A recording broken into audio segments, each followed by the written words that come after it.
종합제 TV 시청자 여러분 안녕하십니까? 지금 이란에서는 거의 전국적으로 대규모 시위가 벌어지고 있습니다. 특히 여성들이 앞장서고 있습니다.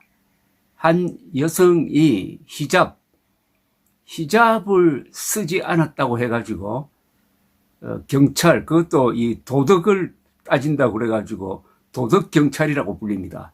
도덕경찰에 불려간 다음에 죽었다. 고문을 당해서 죽었다. 해가지고 여성들이 앞장서는 시위가 벌어지고 있고, 여기에 이란 혁명 수비대가 발포를 해가지고 수백 명이 죽었다고 합니다. 이 사태를 보면서 또 지금 미얀마에서 계속 이어지고 있는 저항운동, 하루에도 수십 명, 수백 명이 죽을 때가 있습니다.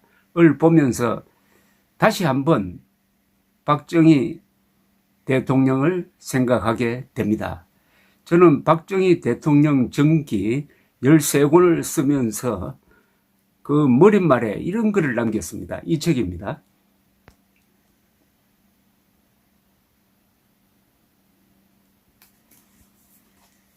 머리글에 제가 쓴 박정희에 대한 평가의 한 귀절을 소개를 해드리겠습니다.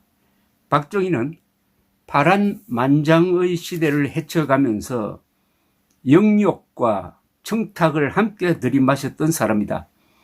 더러운 강물 같은 한 시대를 삼켜 바다와 같은 다른 시대를 빚어낸 사람이다. 그러면서도 자신의 정신을 맑게 유지했던 초인이었다.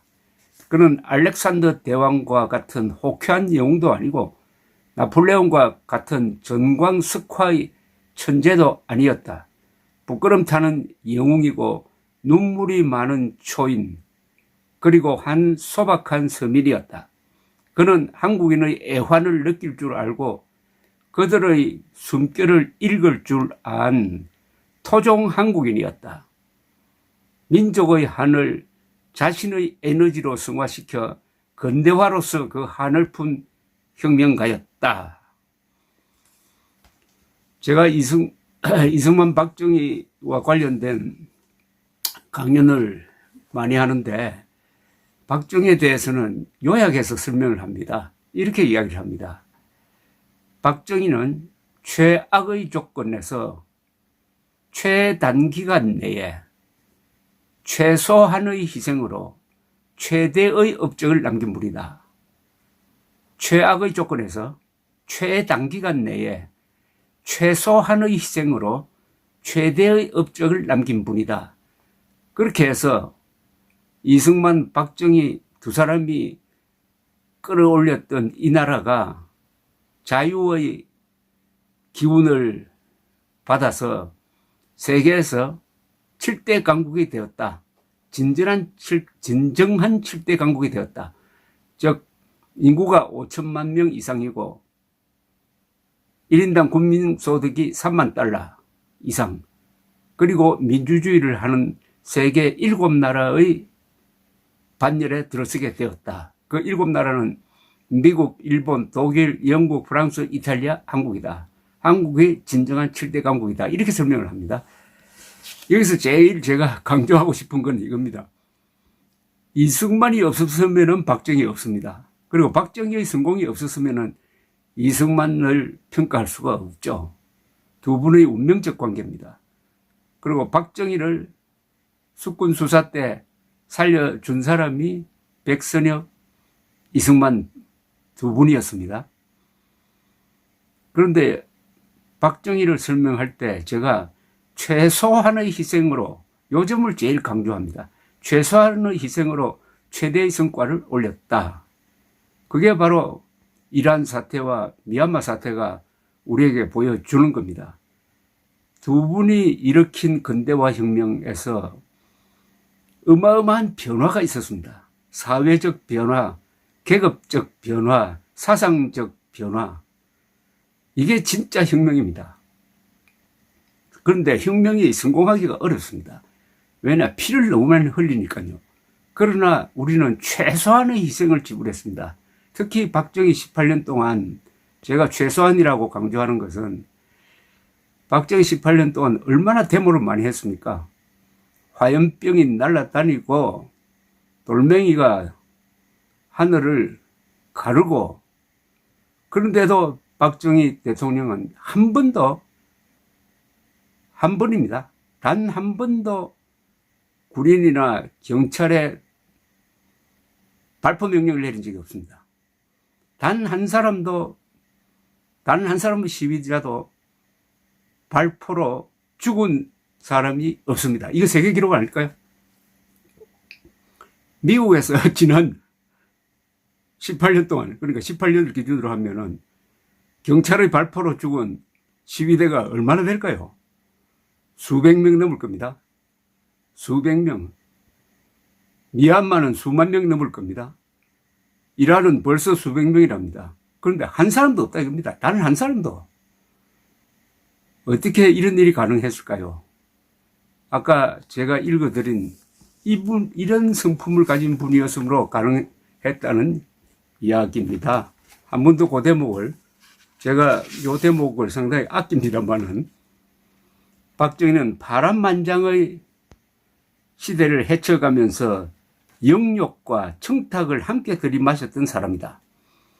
더러운 강물 같은 한 시대를 삼켜 바다와 같은 다른 시대를 빚어낸 사람이다.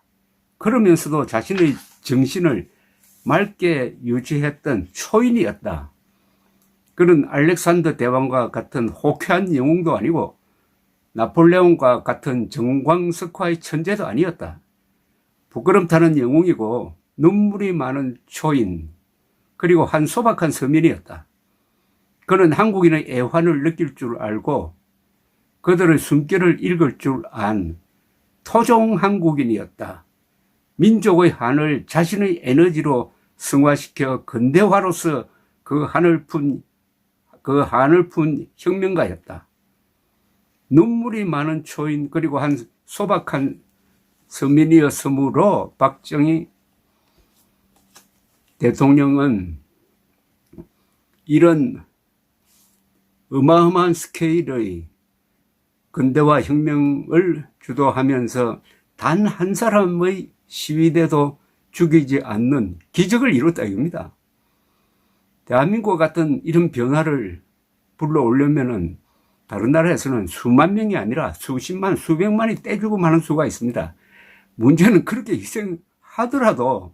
희생하고도 그 혁명이 실패한다는 겁니다. 실패.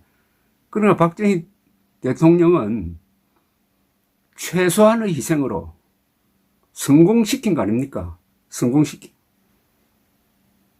그래서 제가 박정희를 20세기 세계 지도자 중에서 이승만과 함께 12명 중에 넣어야 할 사람이라고 주장하는 이유입니다. 박정희 대통령의 이 과거 사진을 다시 꺼내서 보면은 묘한 걸 느낍니다. 첫째, 이분이 자세가 아주 좋은 분입니다. 항상 차렷 자세, 항상 직선입니다. 그러면서 그 얼굴은 항상 고독해 보입니다. 그러면서도 부끄럼 타는 모습입니다. 외롭고 부끄럼 타고 딱 정리되어 있고 24시간 긴장되어 있고, 박근혜 씨의 증언에 의하면은 박정희 대통령은 낮잠 자는 법이 없었다고 합니다.